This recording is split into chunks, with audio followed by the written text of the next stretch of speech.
GLAM, Los Angeles. Hi, Kirbie. Hi, Sarah. Welcome to Los Angeles. Friends, it happened. It happened.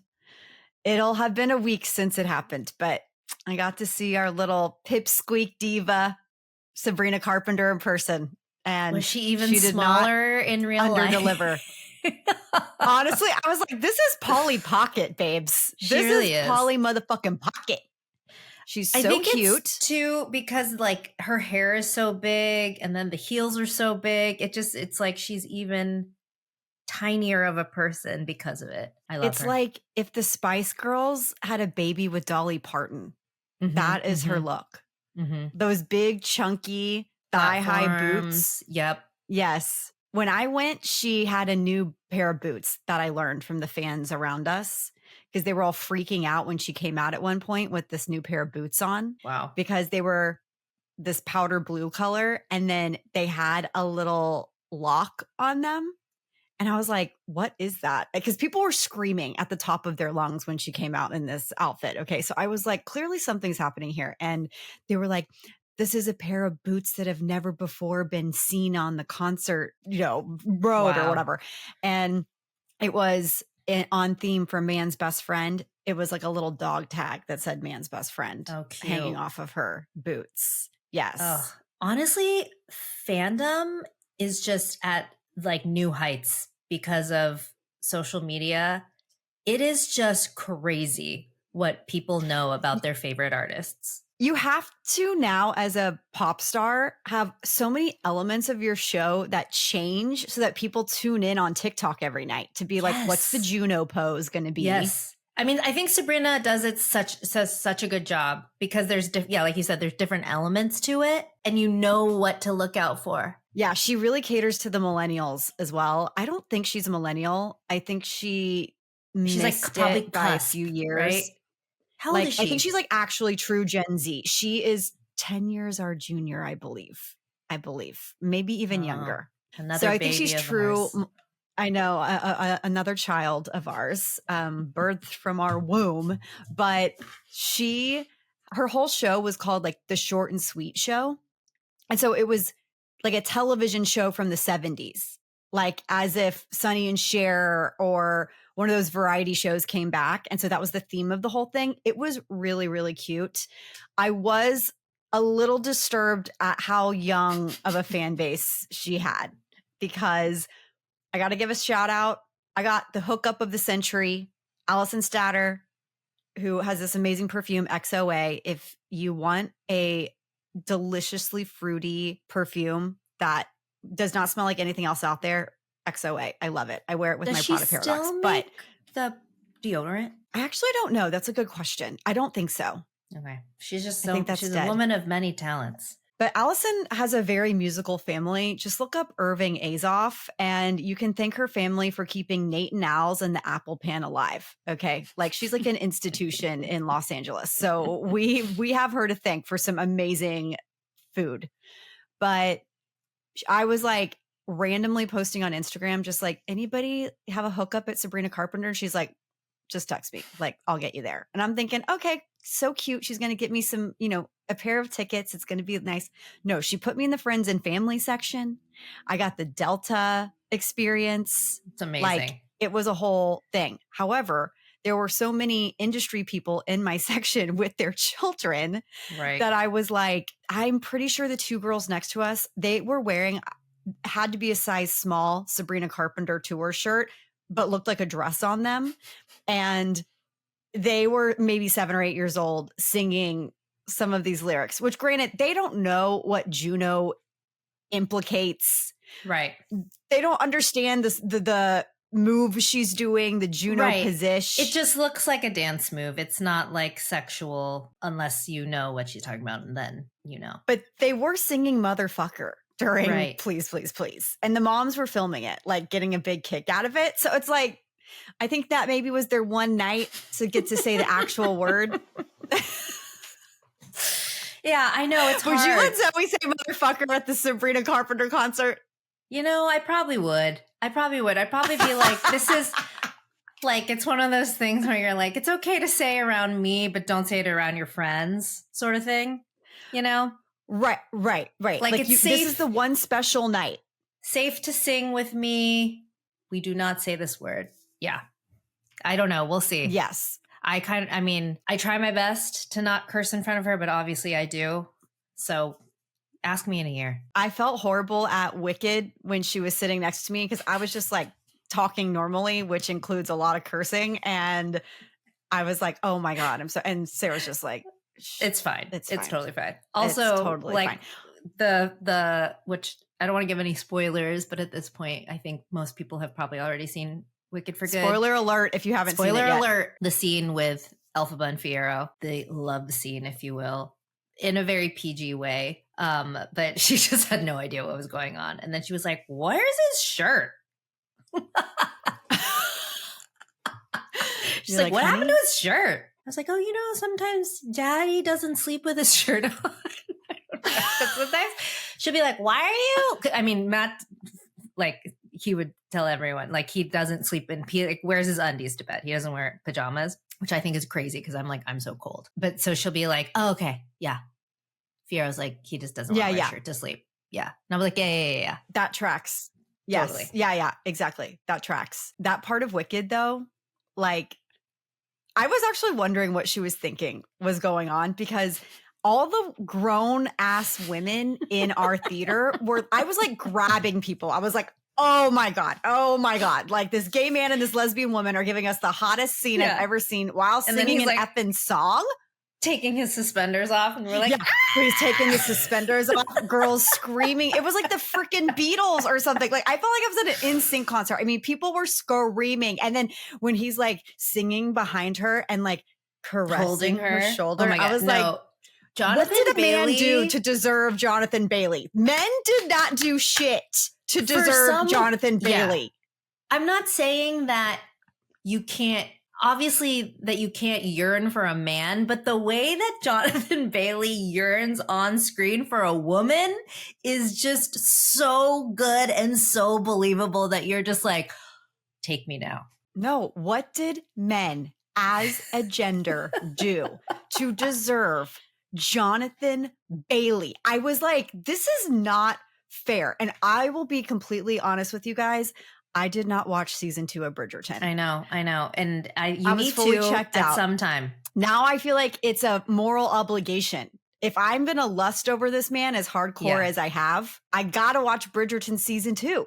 I feel like the expectations are super, super high for you now. So try to go in with low. But for me, I did not know who the fuck Jonathan Bailey was before I watched Bridgerton season 2. And I watched the first one and, he was cute, but the second one, you're like, oh my God, hands down the best season of Bridgerton. I think I stopped after that because I had to keep going. Unfortunately, I had to keep going for work, and I did not cover the second season, so I don't know really how that works. But I had to cover the third, and it's not my cup of tea. No, it's not my cup of tea either. Into the period stuff. Me neither, but Jonathan Bailey. Yeah, I think gay rights. What a man. That's what happened. Gay rights. Yes. Gay rights. Gay I'm rights happy for you happened all. And yeah, we're so happy for the gay contingent to have them. For you all. Could you not just be bisexual? Like, I would be fine with that. Like, let me have some kind of chance with this 5'7" little pipsqueak man. 5'7". That's why he looks so much taller than Ariana and Cynthia, because they're all short people. They're all so tiny. They're all just so short. I know. They're all like you. They're all just like little yous running around. Fit in right there. I'm crazy. It's crazy. I am currently trying to figure out how I'm going to get Cat's Eye tickets because they're so fucking expensive and sold out. Girl.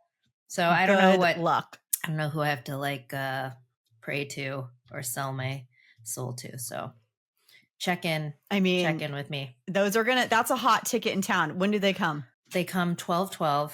I can't make the 12/13 show, but 12/12. Oh, they're coming soon. I know. They're going to be at the YouTube theater. And I was very late to watching Dream Academy. Wow. Now I'm like, now my fan. I'm not like fandom level of these girls. Like I could never, but I'm a pretty big fan now. And so I really need to meet my Filipino queen, Sofia La Forteza. I'm actually shocked that they're at YouTube. Yeah. Well, I think it's just like, I don't know. Maybe they didn't expect to sell out. I don't think they anticipated this tour being so crazy, but yeah, it'll be Forum, SoFi in the next few years, I bet. So all of Young. To see them now. Take some people. Take some people. All of Young. I know. I'm like, they're doing a real big press moment. Yes, they are. I really want us to have like a big exclusive to the new Olive Young that's opening. There was a story that came out that was talking about how like the Pasadena one is going to be their big flagship, but actually the first one that they're opening is the one in Century City Mall. So Olive Young will be at Century City Mall. We need a partnership with Century City Mall at this point. How many times have we name dropped this fucking mall? We love this mall. We fucking love this mall. Give me a parking spot. Oh, no. Okay. I actually have something to say about this. So tell me where you park. Actually, don't tell me where you park. This may be completely irrelevant for people not living in LA. And for that, we are so sorry. But if you live in LA and you go to the Century City Mall and you are always just driving around trying to find a parking spot, you don't go there enough to know. Because literally, I drive in, I park in my same spot every single time without fail. Like parking for me takes, I'm not kidding, 5 minutes from entering the facility. Do you park by Macy's? Where do you park by? Are you going to tell us? I park by Macy's. I park by Macy's. A smart move. Macy's. And that's added value, babes. That's not even sponsored. That is added value. I park by the Macy's. I know exactly where that is. A specific spot. Okay. Yeah. Yep. No, And it's without fail an easy, lovely experience. You can't fight with the people that are like trying to go up near Gelson's. Or is it Bristol Farms? Oh, hell no. Is it Gelson's? No, it's Gelson's. It's Gelson's. Like it's too, no. Keep going. If you're going through the main entrance off of Santa Monica Boulevard, you've already failed. You've already failed. You've added any other entrance. Minimum 15 minutes. Yeah. Like it's Macy's. Nightmare fuel. So Macy's, or if you find one by the Bloomingdale's, because then you can just take the elevator straight up to Bloomingdale's and then walk out of there. That's what I like to do.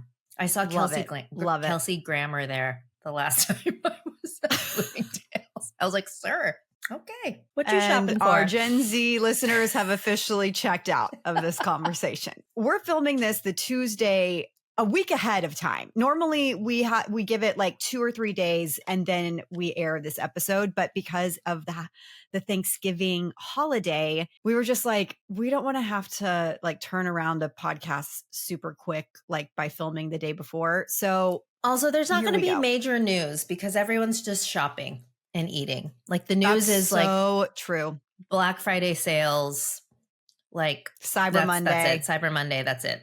But there are a couple articles that I stumbled across that I thought were pretty interesting. So, the first one. Tell me. The first one is from Beauty Independent, and it was written by Claire McCormick. And the headline is The Influencer-Led Campaign Calling on Brands to Publicly Oppose MAHA. Had you heard of this? So I saw this on Beauty Independent's Instagram. Okay. But I don't know much more about it.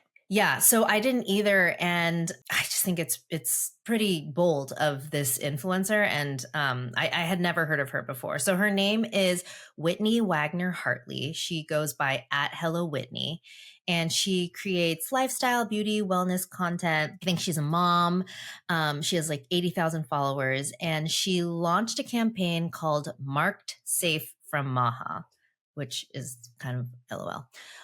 But I think, you know, if you listen to the podcast, safe from MAHA.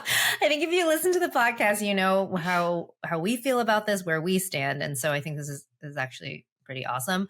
So if you are not familiar with MAHA, that's Make America Healthy Again. Someone actually asked me if they were like, what is MAHA? And I was like, oh man, I wish I was like offline like you were.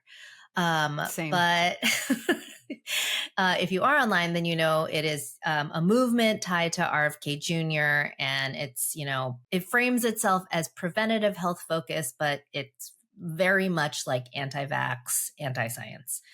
So this influencer started to email beauty and wellness brands and retailers asking them to 1, publicly state that they oppose MAHA. 2, refuse partnerships with creators who promote MAHA-aligned misinformation. And 3, share science-backed inclusive health information with their audiences.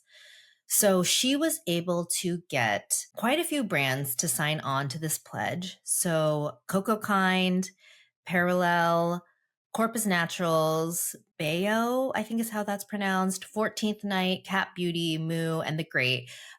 So she had said she contacted over 40 companies, and those are the ones that have signed on so far. She told Beauty Independent that she didn't want this campaign to be framed as a boycott, but more so as a tool for values-based shopping to let consumers easily see what brands rejected MAHA and similar disinformation. What do you think, Kirbie? I think this is very interesting. So I saw this and I have a few thoughts.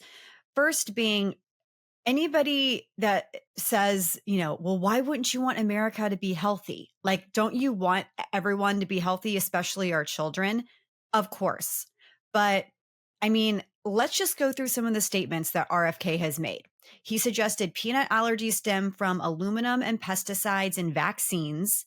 He's amplified, debunked claims that Tylenol use in pregnancy causes autism. And I mean, there is a long list of things that he has said, essentially condemning long-standing science-backed research that can help people and protect people. And we've seen an uptick in measles outbreaks since he has been instated in office, in his position. I think that they are using MAHA, similar to MAGA, to perpetuate this idea that this is urgent and that people are being injured, killed, whatever, from vaccines, from Tylenol. The thing that kills me about the Tylenol discussion is Tylenol is one of the only things that pregnant women can use to help with any type of issue that they may have in terms of pain. And this just feels like a way to cause more intentional pain to pregnant women. And not only that, scare pregnant women, because we mentioned this on a past episode, but the issue that we have with clean beauty is this perpetuation that people are not doing enough and causing more problems by not reading every ingredient on a label and then essentially hurting themselves or hurting their children due to quote unquote toxicity, which is just a bunch of bullshit at this point, quite frankly. There are reasons to look for clean beauty. I know a lot of friends that may have psoriasis, skin issues, sensitivities, where they're like, I have to ensure that this one ingredient is not in my products, and looking for clean typically helps with that. And I totally understand that. And I don't even blame the consumer for buying into clean beauty. Totally. What I do have an issue with are brands perpetuating it, retailers perpetuating it, and then also people that are not experts making claims, perpetuating it with absolutely nothing Data, to back it up. Nothing to back it up. Yeah. Yeah. No.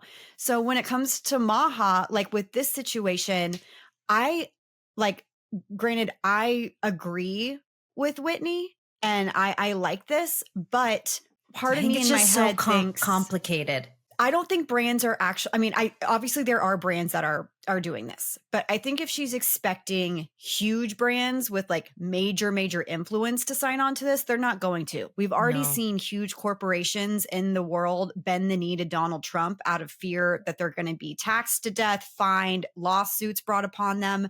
Like, nobody is trying to rock the boat when it comes to this administration for obvious reasons. So I can't see the big retailers she's probably reached out to, or the bigger brands with more money that probably have people at the top that voted for this administration, to do anything like this. Totally. I think it's a very noble effort. Like, obviously we completely agree with her. And I think there are so many brands out there, like I can't even remember their name, but the sunscreen brand that is putting all the billboards about the beef tallow and like sunscreen is killing you. Let's not even say their name. There are so many brands like that exist that are scaring so many consumers who, like you said, Kirbie, like they just want to use the products that are best for them and that are quote unquote safest, but they don't know. So I think like it's a great, valiant effort. And I'm happy to see some brands agree and sign on, like Coco Kind, which, we know Priscilla is incredibly smart. And I think everything that she does is, backed by science and clinicals. And Coco Kind is one of the cleanest, if you will, brands out there. But I do think that it's too political for so many people to sign on. Like I couldn't imagine a Sephora or an Ulta Sephora's even not touching this. Sephora's not going to do it. No, not even close. None of these big retailers are going to do anything about this, unfortunately. And, at the end of the day, it should just be like, well, do you believe in science? And do you believe in not perpetuating misinformation? Mm-hmm. Sign on to that. But given the acronym that's associated with it, they're not going to touch it with a 10-foot pole. That's just the unfortunate reality here. And I want to look into, or maybe not even look into, but just discuss the fact that like the pipeline of motherhood to like far right conspiracy theorist is so crazy. And I think I've pinpointed where it starts because I've had two friends become fall to the other absolutely side. Yes. And it's very concerning and honestly like shocking to watch happen, where you meet people that are very fair, very balanced in their point of view, go from that to getting pregnant, to maybe potentially struggling to get pregnant, to falling down this rabbit hole of like, okay, my beauty products are poisoning me, so is all my food. And then when they do get pregnant and have children, it's Red 40 is killing us all. Mm-hmm. This is the end of days. We must support Robert F. Kennedy. Like it is crazy to me that Red 40 is like the thing that's bringing all of these people together. And it should be studied. I mean, it has radicalized like so many women. And I don't blame the women. I think that's the thing that I keep trying to tell people is like, I'm not blaming the consumer. I'm blaming the people that are like indoctrinating these people. Right. Because again, it's like, as a mom, you're just trying to make the best choices for your kids. And if you keep hearing from people that you follow and admire that whatever you're feeding your child is killing them, then sure, you're like, oh my God, yeah, I don't want to use that. I don't want to use that. I got to tell my friends. I got to spread the word, Totally. No, it's such a slippery slope. But I'm laughing because Kirbie texted me. She was like, I had a bad dream that you. I did. It was a nightmare, actually, that she was secretly MAHA. And I was like, I don't know how we continue. It was actually probably it was going to be a more interesting podcast for some people because it would have been like radical right with like the View, the left. Like the View. Yeah, no, literally. It would have been the View for beauty, which honestly, we should figure out our own version of that because that would be kind of fun. But what I've told Sarah before is we've tried to get people on this podcast with opposing views to come on and talk about their stance on these things and back up what they have to say. And nobody does it. And why is that? Because they can't debate it. They don't know how to debate with truth and facts. Right. Unfortunately. Yeah. And that's just a cold, hard truth. Yeah, but kudos to Whitney. I hope that it works out. I hope it works out for her. And I hope that this, like, obviously this is under the intention of like helping people, but I hope that it helps her in other ways. I just unfortunately don't see this really. Oh, the last thing I'll say about this, Sarah, is did you notice the comments though on Beauty Independent? No, I didn't even see. Listen, Beauty Independent, we love Beauty Independent, but a lot of the people that comment on Beauty Independent are like, if not completely MAHA, totally MAGA. It's interesting to see like independent journalism in the beauty space, but then the commentary underneath the posts are like, well, why would anybody want to stop MAHA? Like, it's like very much on the side of MAHA versus this creator. Fascinating stuff, in my opinion. Oh, God. Yeah. I feel like at Very interesting. least there's a lot of positives here, but I'm not gonna read into those. Let's move on to the lash economy. I thought some of these insights were very interesting. This is a story from Business of Fashion by Rachel Griffiths. And honestly, I did think that the insights were interesting, but I also was like, I think we knew this. And I think that based on Kirbie being a mascara expert, and also we have had the opportunity now to pick the brains of our Los Angeles confidential community and have learned some of this stuff already, but let's just go over it and see if it surprises any of you. So it said that traditional strip lashes and black mascara are slumping. In the United States, lash products are down about 13% year to date, and similar declines are seen in Europe. Even classic black mascara has dipped nearly 10% in popularity. This is because consumers are moving away from obvious falsies towards more natural, low maintenance look. Think ghost lashes and no mascara aesthetics driven by this clean girl vibe, quote unquote. And the growth has shifted into lash derivatives like cluster, underlashes, and magnetic styles. Ardell, once 95% strip lash, now gets almost half its wall space in sales from underlash products. But some retailers have already seen this mini boom stall, especially for underlashes and individuals. They're also seeing lash serums and skinified lashes as a bright spot. So brands are reformulating serums without prostaglandins and adding skincare ingredients into lash products, tapping into this trend of treatment over transform. And then they end by saying mascara is not dead, but it is evolving. So there's the popularity of tubing formulas, brown mascaras, and more experimental shades like burgundy and glitter, which are seen as accent mascaras, are seeing growth, which we have seen being used by our favorite influencers and celebrities. Interesting. So I have a POV on this Yes. based off of personal experience. Yes. So I actually spoke to one of our mutual friends a few years ago about if I wanted to start a mascara brand, Mhm. what would I need to know? Yeah. Because as everybody listening knows, I love mascara. I can't grow hair anywhere else on my head except for my eyelashes, apparently. Hence why I have hair extensions. But I love mascara and I love talking about it. I love helping people find their ideal mascara. And I have thoughts on like how certain mascaras could be improved, how certain wands could be improved, and how the shopping experience for a mascara could be improved in general. And he was like, so here's the thing.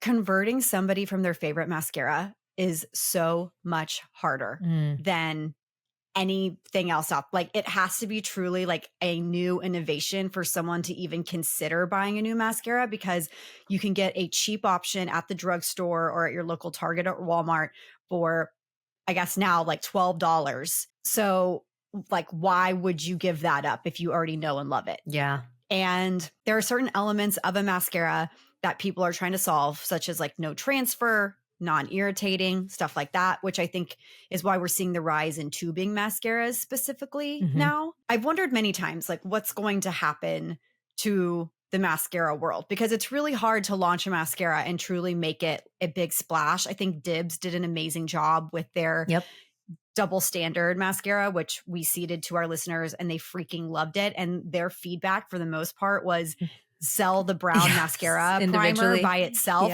Yeah. Because it was incredible. So, you know, seeing here that brown and like burgundies and these glitter accents for mascara are being sold and thriving makes sense to me. Yeah. I also think we've also seen the rise of the non-prostaglandin lash serums. That's become really popular. And Swede is mentioned in this Business of Fashion article. Swede was the first non-prostaglandin eyelash serum I ever tried.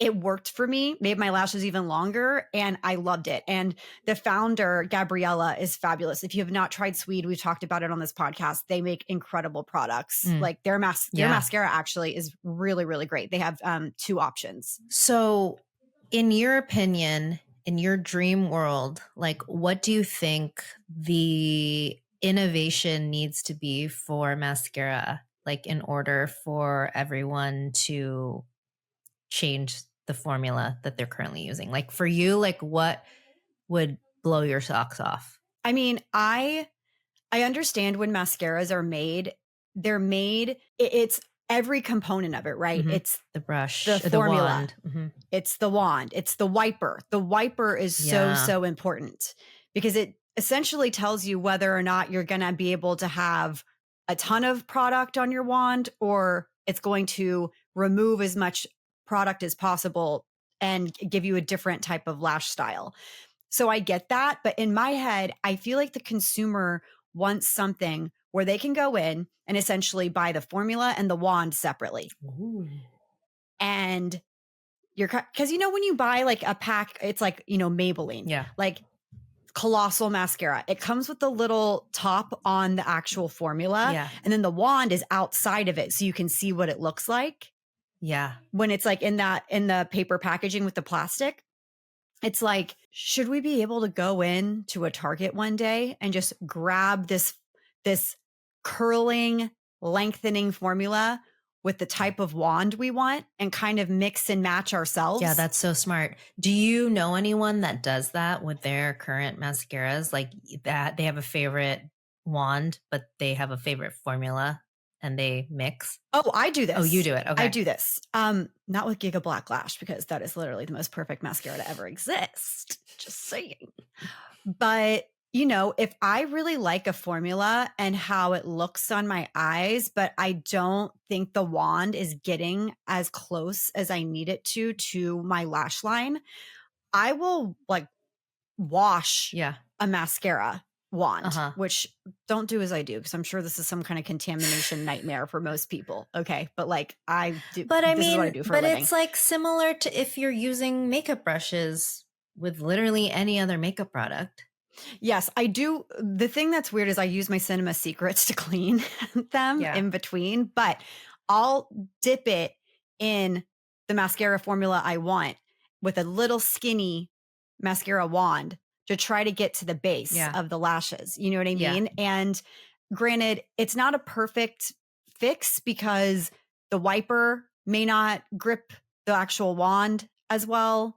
And I might get too much product. Yeah. But I'm always trying things out. Right. So I think like in terms of innovation, if they can find a ingredient that will keep your lashes curled without it being waterproof and it's easy to remove, I think that will be a total game changer. Because when Elise was on from Too Faced and she talked about that mascara primer, when she was talking about foreplay, she will put that on and then put on her mascara. And I mean, her lashes are curled and lifted and they stay and it looks great.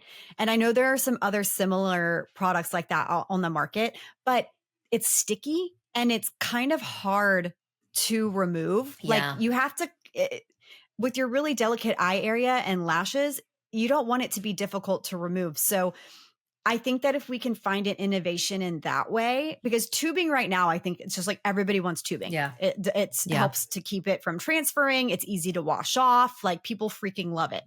So we got to figure that out. Also, I wanted to say Sahara Lottie of Lashify may be using this story in another one of her lawsuits because it talks about how Ardell's underlashes account for a huge part of their sales at this point. And when I go into a store and I look at Ardell now, they may have like the demi wispies for strips, but it's literally everything all else is all underlash. I cannot tell you the last time I put a lash on top of my lashes. Same. Like I only do underlashes now. Same. I don't do anything else. Totally. It's crazy. I know. I don't even know if I know how to do it anymore. Same. I'm like, it's too much work. It's too much precision. Like, let me just hook it to the bottom and call it a day. And it just doesn't look as good. It doesn't look as agree. natural. I agree. But I do disagree. I know that this like clean girl beauty thing, it persists. It persists. But I think people are going to want glam. Like we're already seeing it. Like people want a full beat again. Like they are going to want glam. And whether that's like a full blown volumized lengthening mascara or a major lash, I don't think that the no mascara No, that's for like that's like maybe for one night out when you're trying to look like high fashion. But to me, all the people that I have ever spoken to who wear makeup, they say they couldn't leave the house without mascara. They couldn't live without their underlash, their extensions. I mean, you all know how Kirbie and I feel about our lashes, but there's no, like, I'm not wearing mascara now and I feel naked. No, I'm like, oh God, where's my mascara? I am getting a full new set of lashes tomorrow.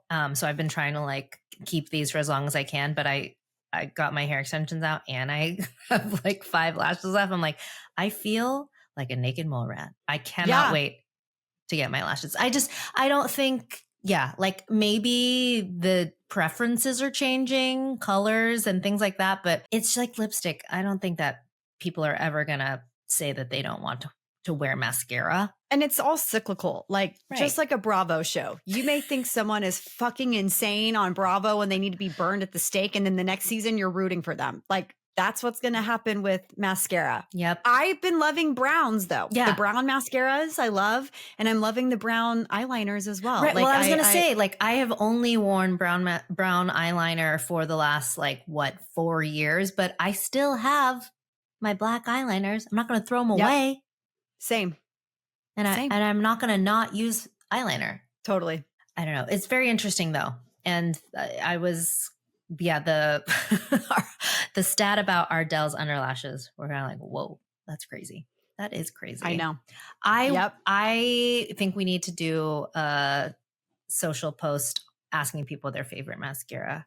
Have we done that yet? No. I think it would be fascinating. Your desert island mascara, or like your mascara or your eyelash combination, your favorite underlash.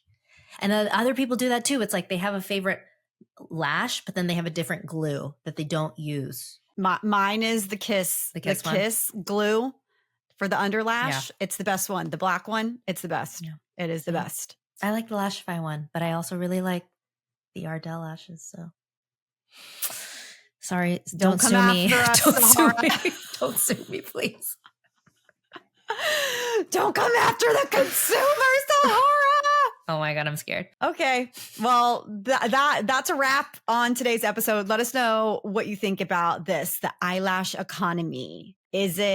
Why do you think lashes are down? We want to know.